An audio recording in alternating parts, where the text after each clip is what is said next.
एक समय की बात है, किसी देश में एक राजा राज किया करता था। उसकी 12 राजकुमारियां थी, जिनसे वो अपनी जान से भी ज्यादा प्यार करता था। यही वजह थी कि राजा को सभी राजकुमारियों की सुरक्षा की बहुत चिंता रहती थी। राजकुमारियों के प्रति प्यार और चिंता के कारण राजा ने सभी राजकुमारियों के सोने का इंतजाम एक ही कक्ष में कर रखा था। राजा के सोने के बाद सभी राजकुमारियों के कक्ष के बाहर ताला लगा दिया जाता था। इसके बावजूद हर रात राजकुमारियां नए जूते पहनकर सोती थी और अगली सुबह उनके जूते घिसे और फटे मिलते थे। सभी राजकुमारियों के रात भर कक्ष में रहने के बावजूद अगले दिन उनके जूते घिसे और फटे मिलना राजा को भी काफी हैरान कर देता था। राजा ने इस बात की जानकारी के लिए कई प्रकार के प्रयास किए, लेकिन फिर भी इस रहस्य से पर्दा नहीं उठ सका कि हर सुबह राजकुमारियों के नए जूते फटे और घिसे क्यों मिलते थे। एक बात की सच्चाई पता लगाने के लिए एक दिन राजा ने घोषणा करवा दी कि जो भी राजकुमारियों के इस रहस्य के बारे में जानकारी देगा, उसका विवाह राजा उस व्यक्ति की पसंद की अपनी किसी भी एक बेटी के साथ करवा देगा। विवाह के साथ ही उस व्यक्ति को भविष्य में राज्य का राजा भी बनाया जाएगा। इस प्रकार की घोषणा सुनकर कई राजकुमारों ने प्रयास किया, लेकिन सभी असफल रहे। एक दिन उस राज्य से एक बहुत छोटे देश का राजकुमार गुजर रहा था, जो किसी राजा के हाथों अपना राज्य गंवा चुका था। वो एक नदी के किनारे पहुंचकर जैसे ही अपने थैले से बचा हुआ खाना निकालकर खाने लगा, वैसे ही वहां पर एक बुढ़िया आ गई और राजकुमार से खाना मांगने लगी।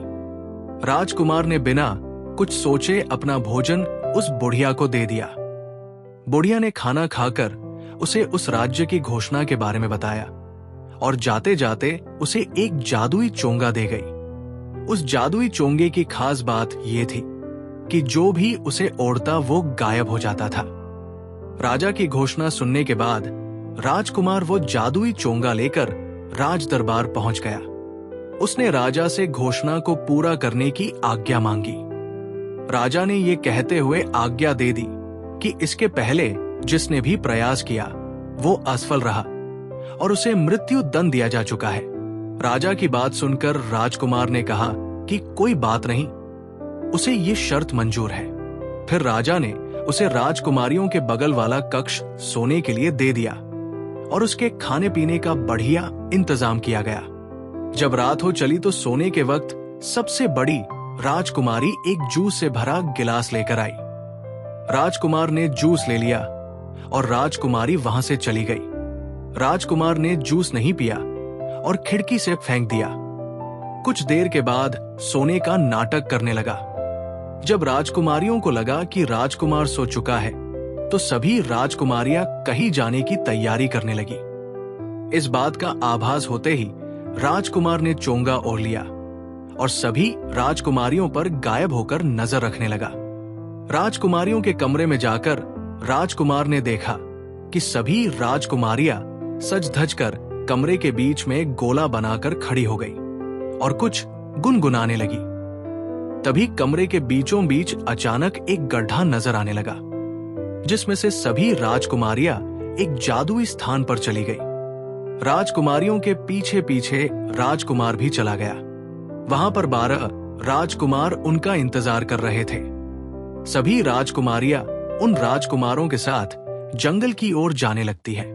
रास्ते में चांदी के पेड़, सोने के पेड़ और अन्य जवाहरात के पेड़ मिलते गए। राजकुमार हर पेड़ से एक एक पत्ती तोड़कर अपने पास रखने लेता। जंगल में कुछ दूर जाने के बाद एक महल दिखाई दिया। महल में जाने के बाद वहां अपने आप ही एक मधुर संगीत बजने लगा। उस मधुर संगीत की धुन पर सभी राजकुमारियां राजकुमारों के साथ नाचने लगी। उस धुन पर वो राजकुमार भी झूमने लगा। वे सभी वहां पर सुबह होने के पहले तक नाचते रहे और सुबह होने के पहले ही वहां से चले गए। सभी राजकुमार राजकुमारियों को छोड़ने के लिए जंगल के बाहर तक आए और राजकुमारियां वहां से अपने कमरे में आ गई। राजकुमारियों के साथ ही चोंगा पहने हुआ राजकुमार भी वहां आ गया और चुपके से अपने कमरे में चला गया। सुबह होते ही राजकुमार को राजा ने दरबार में बुलाया और रहस्य के बारे में पूछा। राजकुमार ने राजा को जंगल से तोड़ी गई सोने और चांदी की पत्तियां दिखाते हुए रात की पूरी घटना के बारे में बताया। जब राजा ने राजकुमारियों से इस बारे में पूछा तो सभी राजकुमारियों ने हामी भरते हुए सिर हिलाया।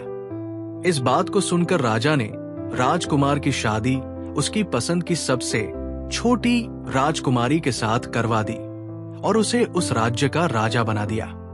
नया राजा अपनी रानी के साथ सुखपूर्वक रहने लगा। कुछ दिनों के बाद वो राजकुमारियों के साथ उस रहस्यमयी महल की ओर गया और अन्य राजकुमारियों की शादी उन राजकुमारों के साथ करवा दी जिनके साथ वे सभी रात में नाचने जाती थी। इसके बाद सभी खुशी खुशी रहने लगे। कहानी से सीख, हमें हमेशा मुश्किल समय में हिम्मत से काम लेना चाहिए और अपनी बुद्धि का इस्तेमाल करते हुए हर समस्या का हल निकालना चाहिए।